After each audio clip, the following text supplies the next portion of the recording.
मराठा आरक्षणावरून जरांगे पाटलांनी पुन्हा एकदा सरकारला इशारा दिलाय। गोळ्या घातल्या तरी माघार नाही असं जरांगे म्हणतात। 20 जानेवारीला अंतरवाली सराटीहून मुंबईकडे जाण्यावर जरांगे ठाम आहेत आणि त्यासाठीचा रोडमॅप नेमका कसा असेल पाहूया।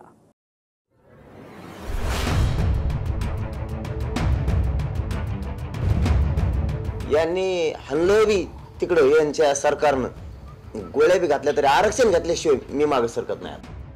गोळ्या घातल्या तरी मराठा आरक्षणाशिवाय मागे हटणार नाही अशी टोकाची भूमिका जरांगे पाटलांनी घेतली आहे। 20 जानेवारीपासून मुंबईत आमरण उपोषणाला बसणार यावर जरांगे ठाम आहेत। तुम्हाला शेवटचं सांगतो की इतका मराठा घरातून बाहेर पडणार आहे की मुंग्यासारखा। आणि मी सांगतो तुम्हाला यांनी हल्लोबी तिकडे यांच्या सरकारनं गोळ्या बी घातल्या तरी आरक्षण घातल्याशिवाय मी मागे सरकत नाही। आम्ही मागे येत नाहीत आणि ज्या ज्या वेळेस मी बोललो त्या त्यावेळेस केलेलं आहे। पण आरक्षण घेतल्याशिवाय आम्ही मराठी गोरगरीब आता हटत नाही। कारण पोरांची जर ही संधी गेली तर पोरांचं खूप हाल होणार आहेत। आमच्या पश्चात आपल्या लेकरांचे खूप हाल होतील बरं का। त्यामुळे आत्ताच सावध व्हावी, सगळ्यांनी घरं सोडा। मराठ्यांना ओबीसी मधून सरसकट आरक्षण द्या या मागणीमध्ये तडजोड करण्यास जरांगे तयार नाहीत। मात्र सरकारने जरांगेंना फेब्रुवारीपर्यंतचा वेळ मागितलाय। सरकारने 4 पातळीवर काम सुरू केलं आहे। मागासवर्ग आयोगाचा पुनर्गठन करून तो अहवाल महिन्याभरामध्ये अपेक्षित आहे। मराठ्यांच्या कुणबी नोंदींसंदर्भातले निवृत्त न्यायमूर्ती शिंदेंचे 2 अहवाल आले। सुप्रीम कोर्टामध्ये क्युरेटिव्ह पिटिशन स्वीकारली असून त्यावर 24 जानेवारीला सुनावणी आहे। मुख्यमंत्र्यांनी फेब्रुवारीमध्ये विशेष अधिवेशन बोलावून कायद्याद्वारे मराठा आरक्षणाची घोषणा केली आहे। मात्र 24 डिसेंबरची मुदत संपली, आता अधिक वेळ देणार नाही अशी ठाम भूमिका जरांगे यांनी घेतली आहे। 3 कोटी मराठ्यांसह मुंबईमध्ये धडकणारच असा इशारा जरांगे यांनी दिलाय। काल दिवसभर आम्ही आणि आज रात्री सुद्धा पाठ 4 वाजेपर्यंत निवेदन लिहिले आमचं 20 जानेवारीला निघण्याच्या संदर्भात। लोकांना सुरुवातीपासून शेवटपर्यंत सगळं पाहिजे, काय सोबत असावं काय नाही हे निवेदन, काय कायच्या वस्तू येतात त्या संदर्भातच 4 वाजलेत पाठचे। आपला मार्ग कसा आहे, आज तुम्हाला मार्ग देणार होता आम्ही, तोही अर्धवट राहिला, आणखी लिहायचा अर्धा लिहायचा झाला।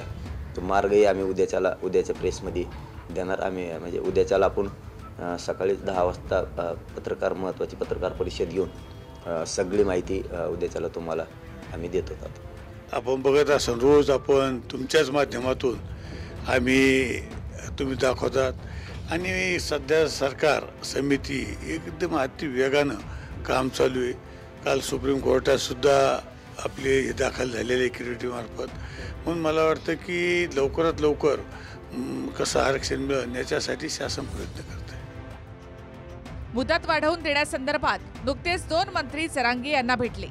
मंत्री गिरीश महाजन यांनी मनधरणी करण्याचा प्रयत्न केला आणि आता शिंदेचे मंत्री संदीपान भुमरे यांनी सुद्धा छत्रपती संभाजीनगरच्या हॉस्पिटलमध्ये जरांगे पाटलांची भेट घेतली।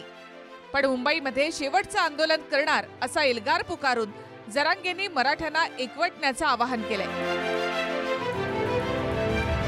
20 जानेवारीला अंतरवाली सराटीहून स्वतः जरांगे पाटील मुंबईच्या दिशेने निघतील।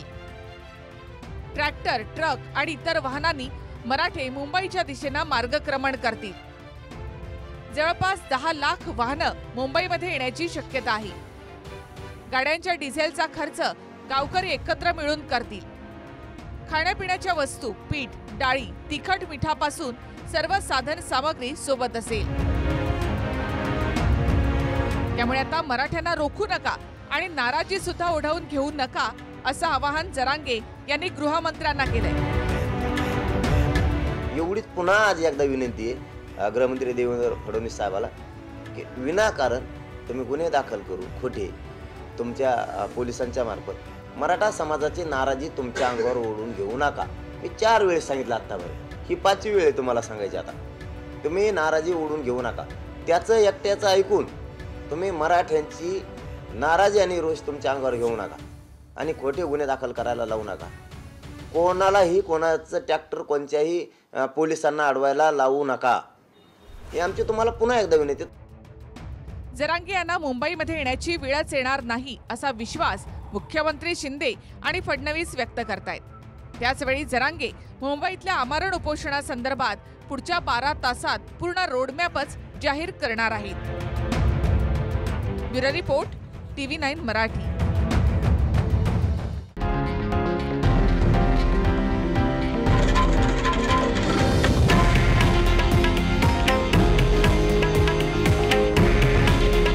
हे आहे देशातील नंबर 1 न्यूज नेटवर्क आणि आपण पाहत आहात TV9 मराठी. काळजी तुमची, हित महाराष्ट्राचं.